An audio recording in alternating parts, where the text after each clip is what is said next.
5:30. Good morning. Eto share ko lang, yung Pepe.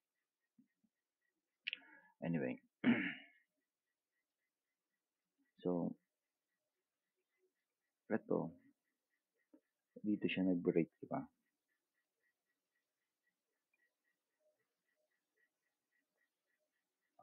Dito siya nag-break. Tapos eto may break din diyan, pero hanggang dito pa lang siya hanggang ngayon.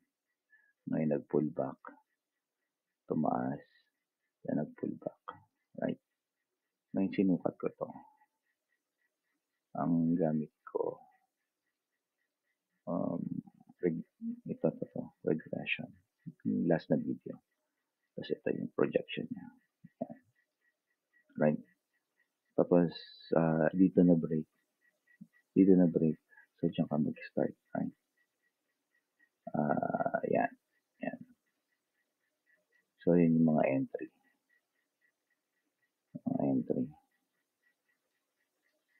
Tapos, nag-pull back, pwede mo magamit yan.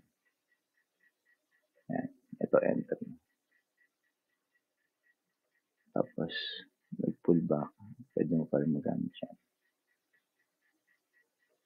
Yan, may pull back doon. Yan o. Oh, sakto lahat. Sakto lahat yan.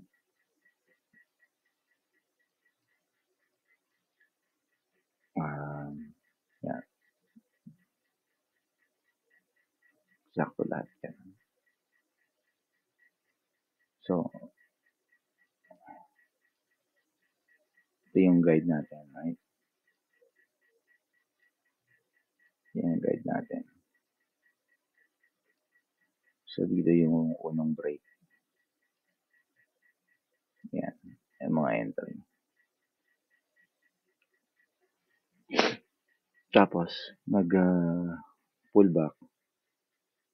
Ang measurement, ito.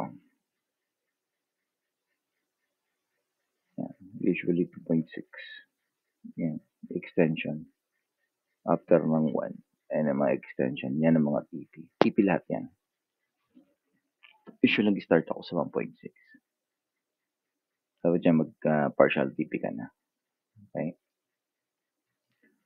And then, pull back. Itong pull back, pwede mo rin i-measure.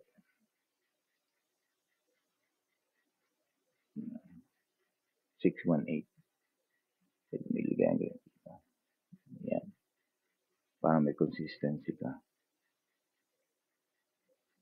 Yung buong trend. Right?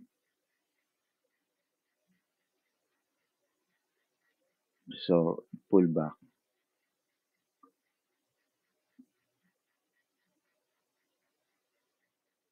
Dito.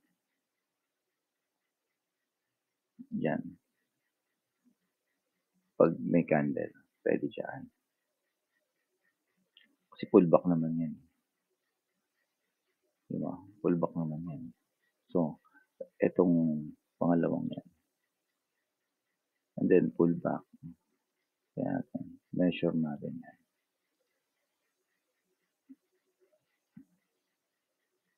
Ah, 50%. Nasa area. And then, yan, pwede mo dyan kunin sa dulo ng wick. Or dito. Sa dulo ng wick. Ito sa dulo ng wick. Yan. Pero ito, ito. Break din tayo. Extension lang yun eh. Magkaroon ng consolidation dyan, di ba? Magkaroon ng consolidation dito eh. Yan. Pero pag tinanggal mo yung consolidation, isang straight line lang yan, which is dito. Yan, dyan. Yan. See? Yan. Ito yung trend line. Above the trend line. Yan. Yan lang yung share ko. Yan yung last 2 videos. Ito yung pangatlo. Kino-confirm. Pero confirm lang natin 'tong